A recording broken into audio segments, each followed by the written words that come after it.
Day 2 here at Lacala, and today we catch up with Peterborough United shot stopper Joe Lewis.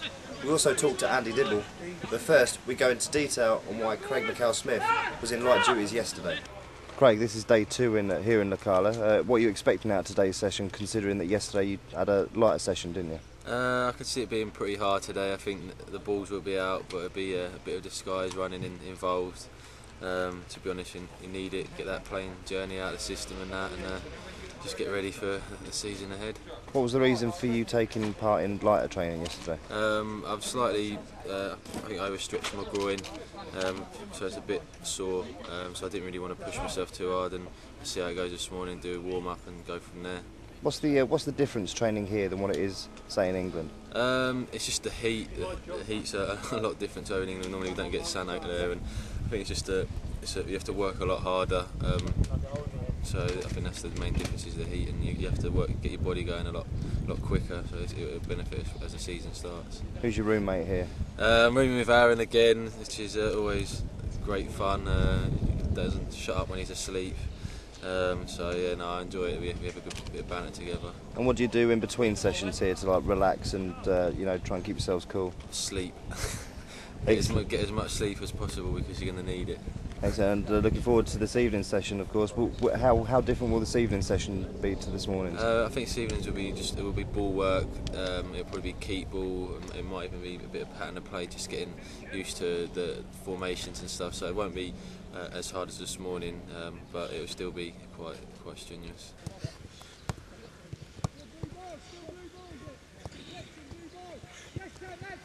50 seconds.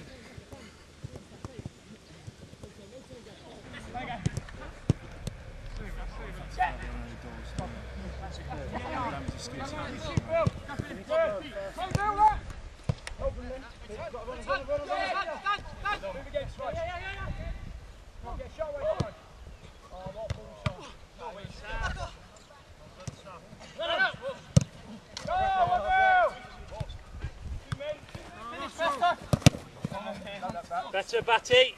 1-0 down, Blues, come on! Roll it, run.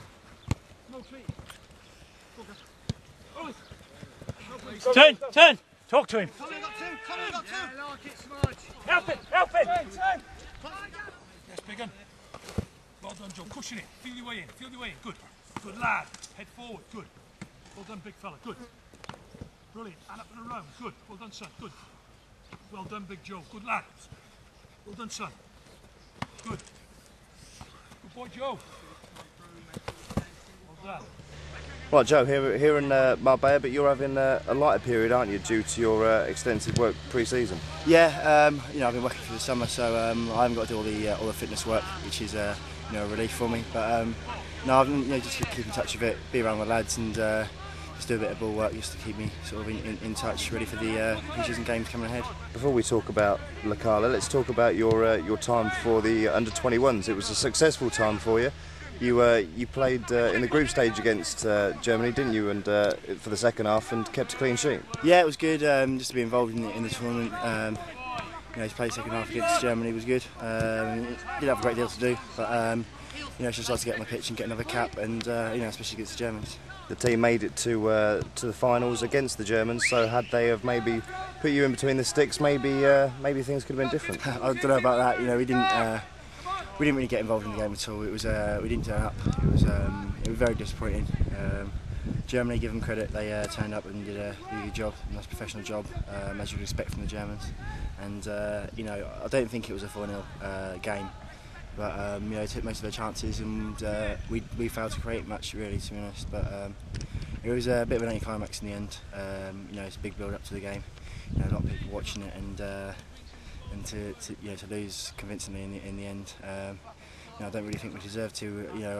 If you look at the tournament in general, I think we were probably arguably the best side in the tournament leading up to the final. But that happens. Everyone's going to learn from that, and hopefully take that experience, which is what it's all about. The N31s and all the youth levels international. It's all about getting the experience ready for when you get to the senior side. You're prepared for it. So. To get to the final of a major tournament will stand a lot of lads in good stead for their future careers. Yeah, what did Stuart Pearce say to you after the game? He was obviously disappointed. What can you say? the lads know that they didn't turn up. The lads don't know that they didn't put in a performance in the final. There's only certain amount you can say. You know, the lads were gutted.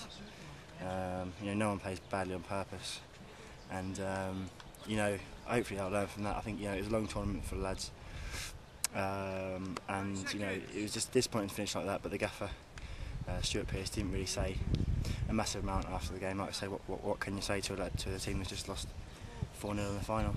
Let's get on to more positive things. You played out on pitch, and Yeah. as a striker, what was it like to be in front of goal? It was good. It was good. I enjoyed it. You know, I think I'll give it up now though, because after 15 minutes I was knackered. So I think I'll give it up and stick to goalkeeping. How did it all come about? What did Stuart Pearce or whoever say to you to get you out on there? Well, we had a few injuries, so we only had five subs, and we'd made our 3 outfield subs. So it was me and Scott Loach from the bench, and he just turned around and said, "Do you fancy going up front if we get injured? If someone gets injured?" And I said, "You know, yeah, of course we will."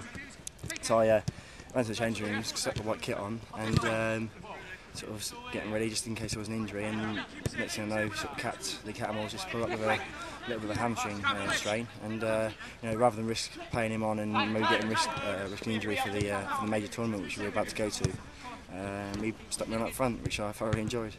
But bad service, obviously, because you didn't score. Yeah, you know, you can't get a service these days. You know, I understand Aaron and Craig's frustrations now when they're not getting the service. So you know, I think they should have a stint in goal maybe, and maybe understand my frustrations at times. How have the new players been bedding into the team?